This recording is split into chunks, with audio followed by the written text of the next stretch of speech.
like to try and move the conversation on to some slightly different issues rather than just this particular area. There are some real economic challenges, and it's almost like there's an economic challenge that balances many of the decisions that CEOs, people organising things, and all of us in our lives. We wish we could do stuff, but economically there's a problem.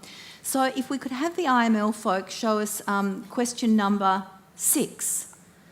And everyone have a look at question number 6. The board requires you as the CEO to sack 300 people to meet profit targets. Do you resign or do you do it?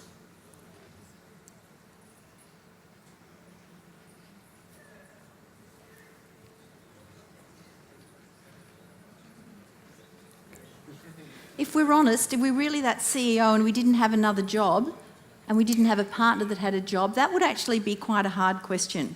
And we didn't have another job to go to. And I think that's the other point we need to think about, is that, you know, within this room, we don't have people who are desperately worried about where their next meal is coming from or how to feed their kids. So these really quite pointed questions are well worth looking at. Yeah. So we've got most of us would actually do it, and a third would resign. Just Michele, over a third. These questions, though, they simplify complex problems. They do. And the difficulty is that I think ethical leadership is actually about taking a problem like that and seeing what the other solution, the other ways through it might be. Is that 300 people who you could support they might belong to part of the organisation that can be spun off to become its own business. They might be a group of people who actually need retraining and skilling and sharing with another organisation. They might, the human capability in 300 people inside any organisation is going to be huge.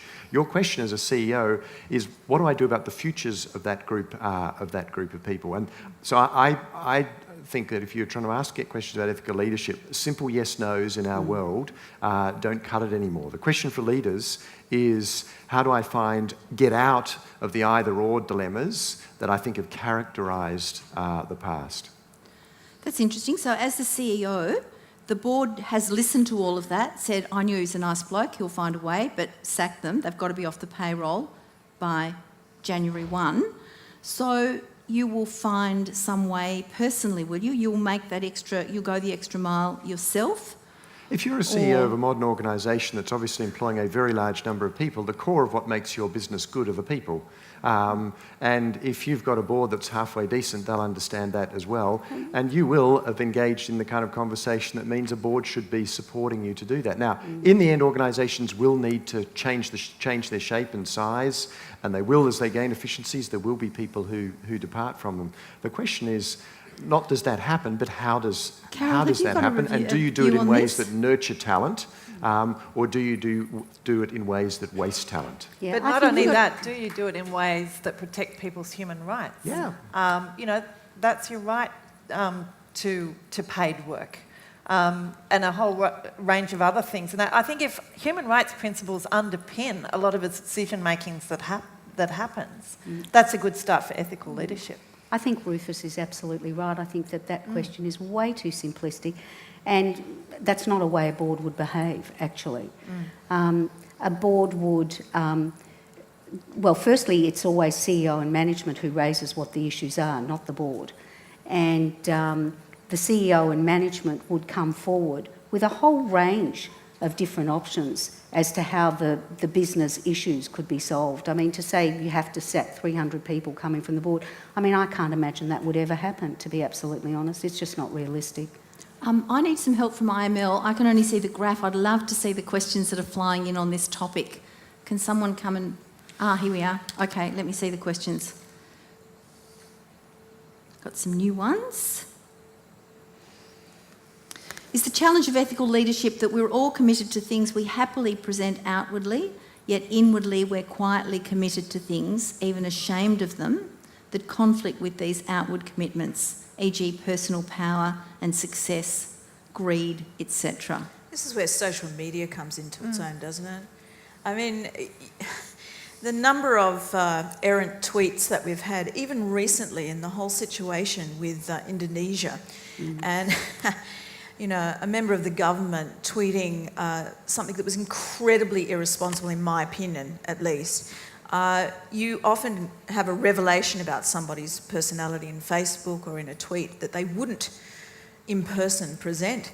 It's a fascinating way to dig down into somebody's personality, isn't it? Sorry, we've got, we've got some microphones either side, and I've had a request via here to call for anybody who has a passionate view about this. So anyone who'd like to make a comment, have a question, engage in the conversation.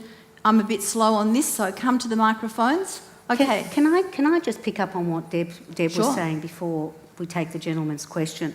Because I think that social media actually is opening up a whole new world around ethics and ethical behaviour that we are not even aware of. I mean, it is really scary out there. A lot of women will not tweet because of the terrible trolling that they get, the abusive, anonymous responses that they get. And in fact, the woman who first reported on the panel pledge, if you remember, Liz, I actually forwarded Liz a follow-up article that she did where she actually wrote down the trolling responses that she got to the panel pledge. Her suggestion of a panel pledge was absolutely outrageous. And I know journalists like Narelle Hooper, Annabelle Crabb, they stay right off Twitter because the lack of ethics, the lack of moral courage in the people who are responding to them is just appalling. But that's what they really think. That's the worry, isn't it? And that's the horrifying part about it, you know. Well, that's right, because that Absolutely. comes to their deeply held belief Sorry, we'll system come to about men and women. Yeah. And I think that's why change in this area is so glacial, because actually what we're asking people to do making change conflicts with the deeply held belief system they have about the role of men and women in public life or in society, in families. Yeah. Can we hear from the audience, the member of the audience? This is meant to be us too, and another one over here in a minute. Yeah. I'm a little bit more optimistic about women in power. I go to a gymnasium with a lot of men, and I cry when I tell this story. And I say to the guys, have a look around. We'd see 80, 90 people training really hard. And physical exercises, to me, is an extension of your normal life. Every one of these 80 or 90 are women. And I'm saying, look at this. The future of Australia is in good hands. Look at all these young kids. They train so hard. They're an inspiration. And I go up to them and say, I've been watching you training. You're an inspiration. In my own family, I had 3 daughters that work for me. And they get invited and I'm the guest. So the sphere of influence has changed. Women's power and position in the country has changed. And I think we're a little bit early. What you're saying is true today. But I think in 20 years' time, men will be the minority. And I can see it already where my daughter is in marketing. All the marketing people who run the country are female. My sales daughter is a sales manager. All the people that are sales are female. And the purchasing, you'll be amazed, half my purchasing staff is female and the managers are female. My warehouse manager was a female. And the future of the world is in the hands of women. There's a scene in the beginning of a movie, I think it was called What Women Want, and they showed you all these lovely ladies walking around and it said, and they rule the world. And they will. I think we're about 10 years away from it. But if you look at what's going around, look how many people, how many ladies there are in the audience. They want power, they will get power because their spheres will change. Before it was a men's club, now it's a women's club, and we are going to be the minority. I think there's great faith and future in women. I wish you were correct. Agree with you. I'm always right. That's what my daughter said. You'll only be happy when you know Dad's always right. Go on, Elizabeth. I absolutely agree with you that the future of our country is in good hands in terms of young women that are in this country today. They're more highly educated than they've ever been. But I do think without systemic intervention to dismantle the traditional structures of power in this country, they won't naturally just trickle up to the top. It will require each of us and those who have power to create change in our own spheres of influence. Look, can I make another point? The data shows quite clearly that it's not just old men who think women should stay at home and leave running the country to men. There's a group of young males coming through who are as aggressively fighting for their position and wanting to keep women down as ever before. Well, look at the role modelling they've had in Parliament. Yeah. It's appalling.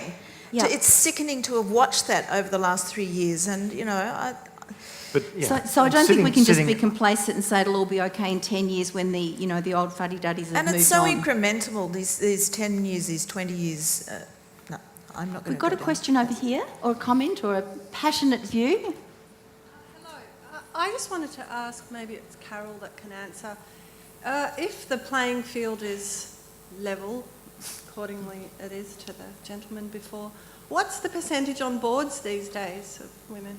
Who says the playing field is level? I don't know, but it seems to be. Yeah, it's what not you level. read. It's not. It's absolutely not level, and I think you that to we're tell up. the audience what Yeah. the statistics are about women representation in boards. Thank you. Well, as Liz said, 3% of CEOs in our top 200 companies are in fact women, and I think we're up to around 15.7% of women are now board directors. But you bring up a really interesting point, and thank you for your question, because there's a conversation that goes, well, it's women on boards are not the issue. We can get women on boards. It's actually women through the senior executive ranks. But I can tell you from my experience on boards that it is always the women who ask the questions, where are the women? Where are the women in the senior executive ranks of this organisation? Why are there no women on the EXCO team? How are we going to bring women onto this EXCO team? It is always the women who ask these questions. Now, Liz has done a fantastic job with her male champions of change. The BCA that same week has brought out a series of 14 recommendations as to how we are going to have in our corporations 50-50 men and women in senior leadership roles. Now, this is exciting. It's exciting because they've set a standard and hopefully they're going to report to it. Are the male champions of change prepared to report annually on their progress? Yeah. And in a way that's comparable across all organisations, to compare the Army with Qantas with the Treasury, for example. And I think that this is fantastic because I believe that in 5 years' time, or maybe even sooner, in 2 to 3 years' time, if we have not moved that dial according to their own recommendations and implementation of systemic changes, then they're going to be the ones calling for quotas because we need the paradigm shift. And if our own self-regulation and our self-initiated moves forward are not going to be working, then we have to have a systemic change like a lot of European countries have now introduced, like all the Scandinavian countries have introduced. And guess what? The sky hasn't fallen. They've got a minimum 40% women in leadership roles, on boards, and their organisations are just doing fine. Thank you very much. Great.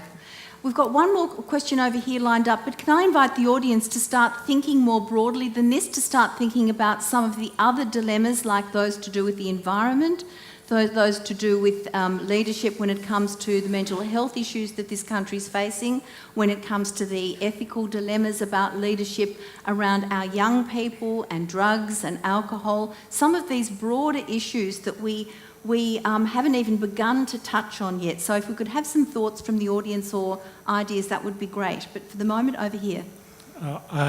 First, to make a comment, I can't wait for the day until there's more women in CEO roles and more women on boards. But my question actually has nothing to do with that, because I think that's been well debated. So I'd just like to ask, is it ever okay for politicians to lie to the public? And if it is okay, what would be the examples that you would say that would be acceptable, if any?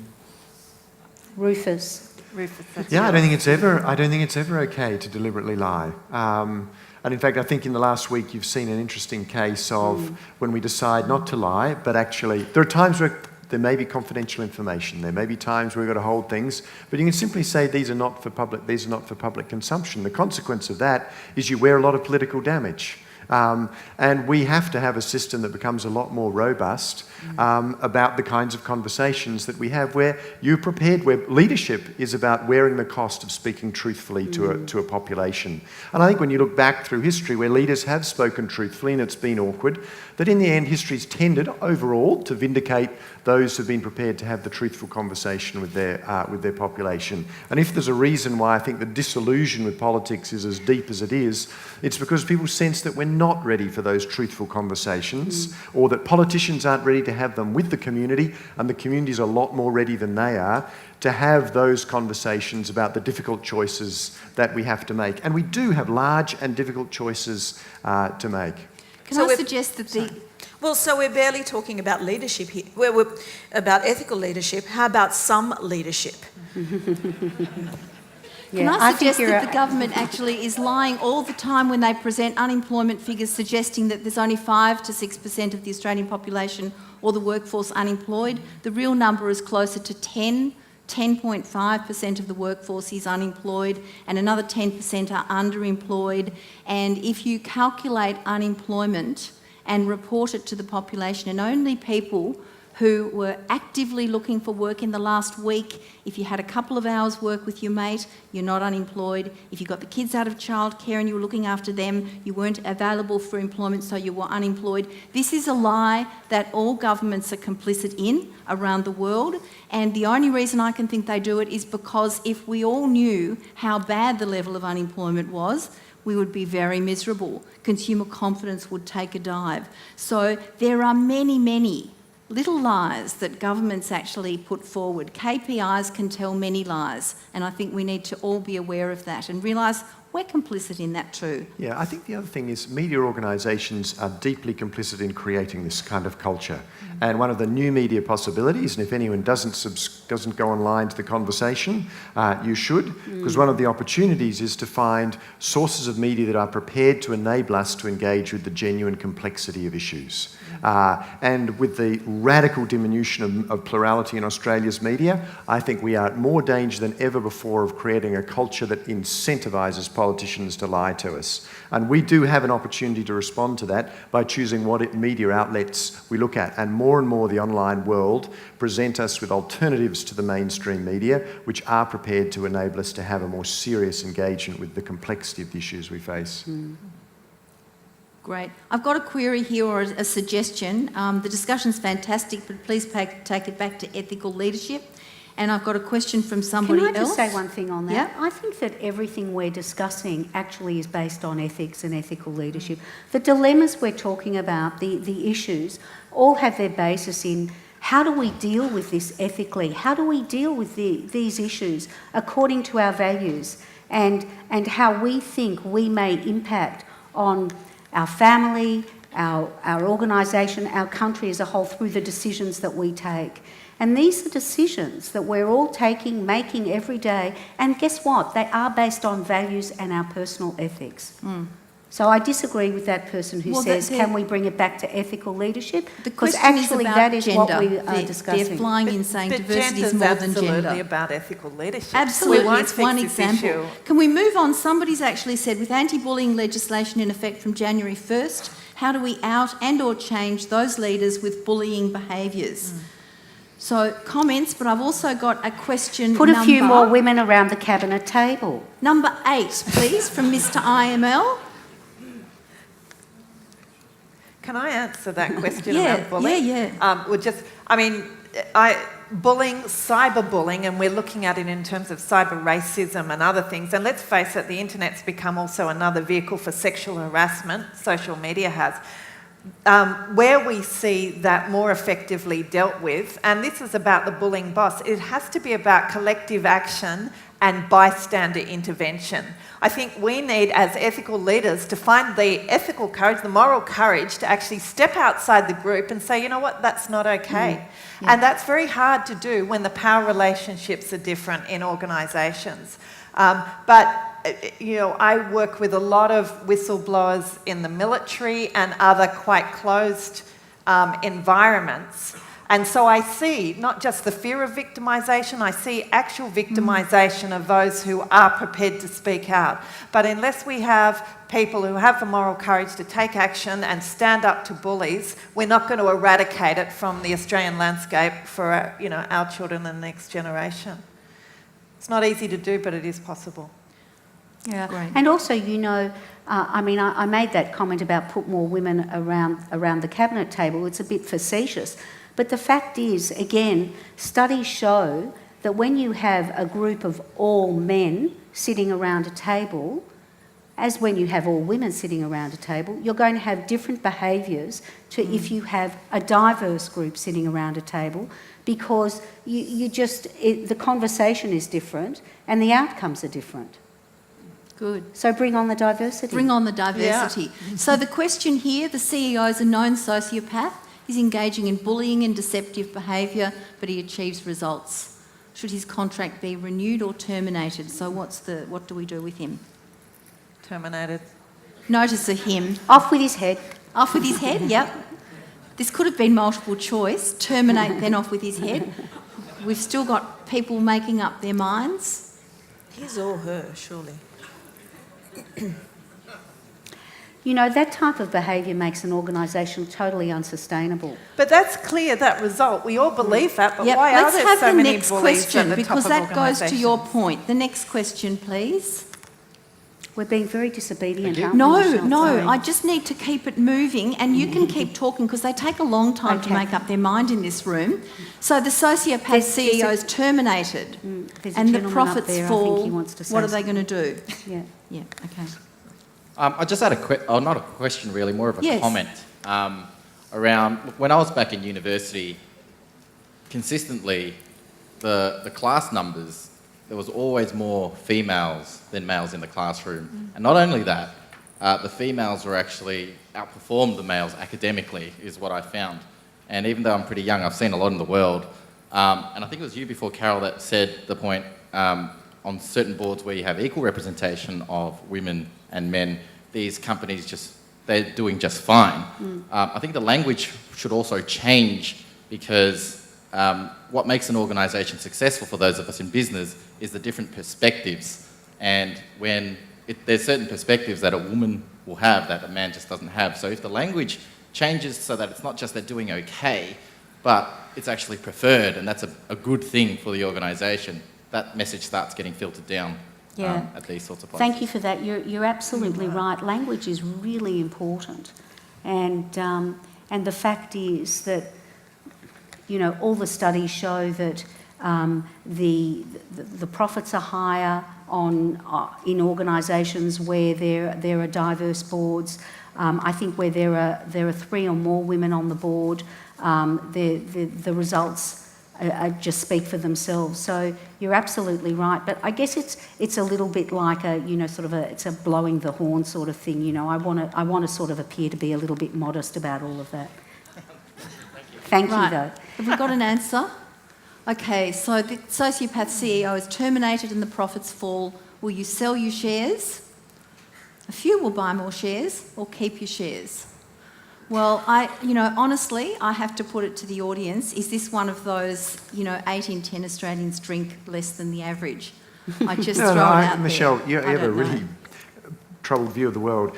I think actually... I do. I live in it. What you are picking up here is the reality that is kind of in the conversation today, is that ethical leadership actually creates an awful lot of value. And if you think about the kind of conversation we've been having, it creates value because it creates in modern organisations, it creates relationships that have integrity to them. It deepens levels of trust, which we know heightens cooperation. It shifts people from being used instrumentally to being used because they're inherently important. It moves organisations from looking at just making profits to doing what's genuinely purposeful and worthwhile, which ultimately people these days recognise and value greatly. So I think those who said buy shares, and certainly those who are sticking with them, are tapping into the upside of this conversation, which is actually everyone here is saying there's a huge amount of value that we're still leaving on the table, both human values but also economic value.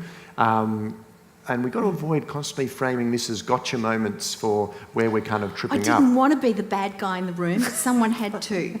Okay? Now, look, there may be more questions, but I really, in the last few minutes, I desperately want to hear from Deborah, because I think that your whole concept of the Aboriginal way of doing things as a model for us to follow in society, or to at least consider and look at, You know, all those thousands of years it's succeeded, are there things we can learn? And the only challenge to put the sting in the tail is to say, you'd have to say that the Aboriginal race is not in a good shape today. So, you know, it's not like it's a great success story, everything's booming and fantastic. There's still a huge amount of work to be done, but much to learn.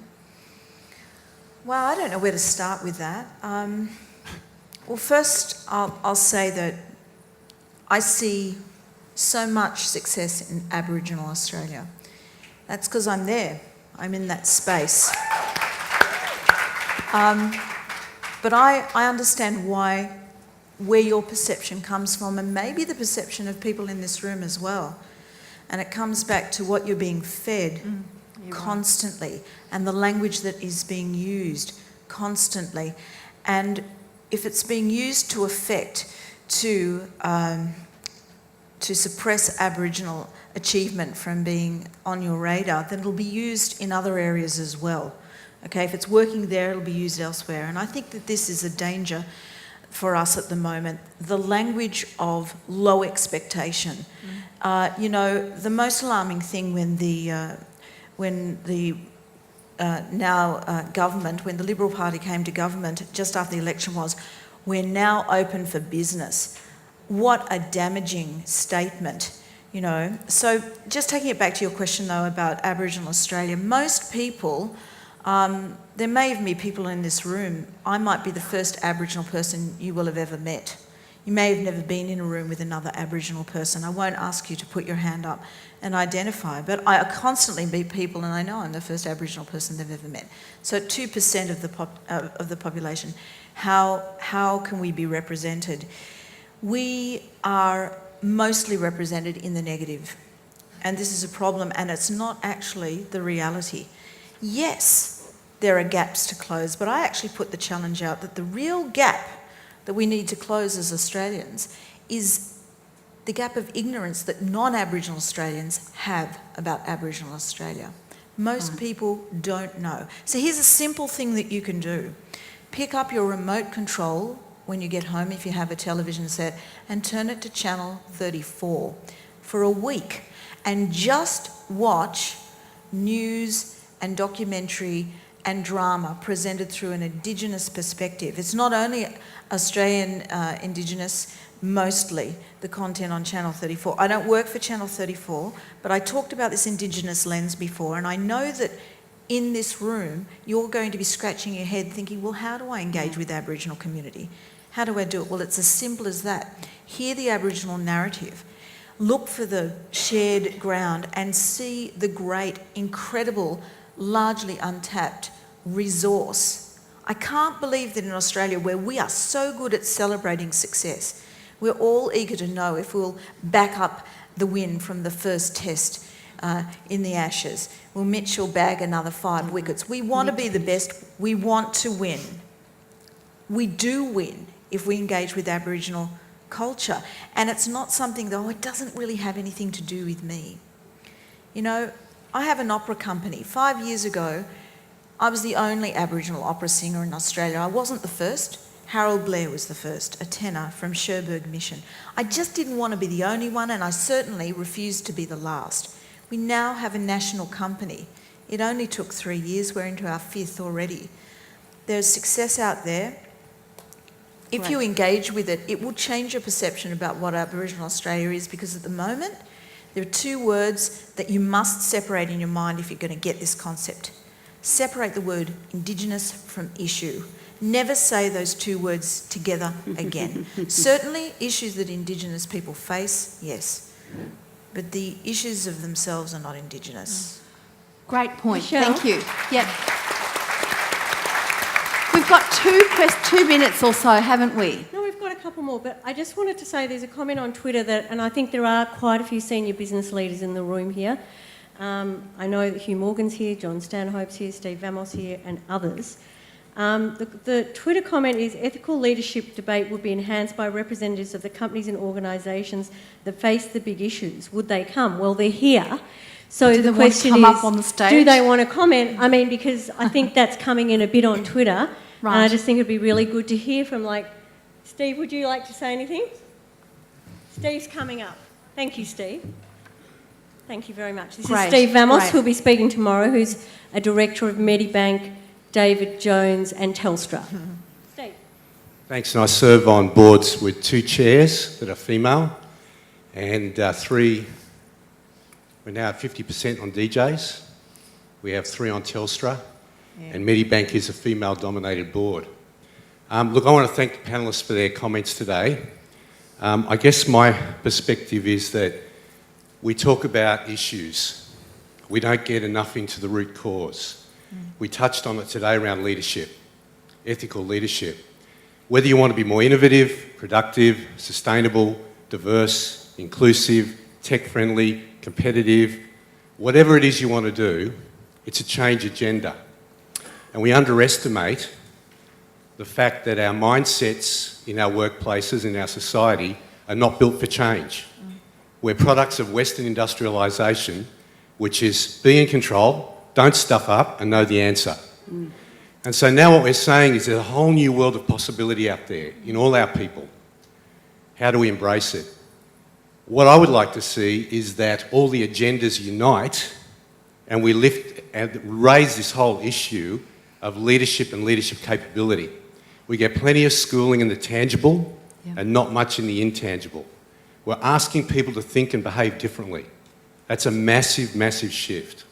And quite frankly, despite all the great work being done issue by issue by great people, my view is it doesn't add up to 10% of the investment and the effort that should go into shifting the mindset of Australians. Yeah, well, Steve, can I just say one thing on that? Because I think that you're 100% right, and I think that dovetails exactly into what Liz was talking about, about systemic change, basically what we're all talking about, which is systemic change. And that's why, for years, I have been a huge supporter of quotas, because the fact is that you need a paradigm shift. We've been talking about, for example, and I will use the example of gender diversity in our leadership now, for 25 years. And you know what I've got to show for it, for my 3 daughters? Absolutely zero. Nothing. It's embarrassing. Nothing. Nothing's changed. So what is that paradigm shift that we need? You know, and for me, it seems to be quotas. Let's have some affirmative action. We would only need it in place for, I would say, 5 years. The changes would happen, people would get used to it, and then you have that huge mind shift around, gee, what were we worried about? You know, gee, these women who won all the prizes in accounting and commerce and law, they're actually good at business. They can actually translate their academic merit into commercial merit. Can I Wow, just get isn't that amazing? Some of the people from the back of the room have been waiting for ages, and then we might have to close. I don't want them to miss out. To each side. Okay, keep it quick, otherwise someone will miss out. Name and your question or your comment. Thank you. Hi, Fiona Kerr. It's probably more of a comment. Yeah. I've been an executive or a CEO in 4 companies. So the reason I left the first couple wasn't to do with male or female particularly. It was actually to do with those sort of cultural values of total lack of balance. And I wasn't prepared to have a completely imbalanced life. And my male counterparts said the same thing, but for reasons that would take hours, they stayed in it more. So by the time the 3rd time came, what we decided instead was to try and change what working meant and to operate. We called it operationalising wisdom.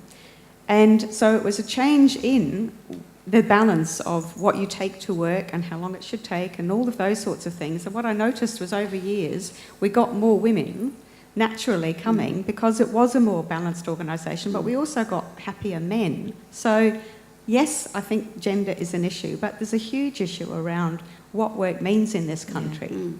You're It's a absolutely good right. point. And you're right because a company, an organisation that offers and respects people's need for work-life balance is a sustainable company. Can I successful just make one comment on that? Because, and it picks up on Steve's comment, which I absolutely agree with, but Telstra, the organisation of which Steve's a director, as from the beginning of January next year, all roles will be advertised as available in a flexible work arrangement. Now, the reason for that is we need to change the starting points of a lot of these things in Australia.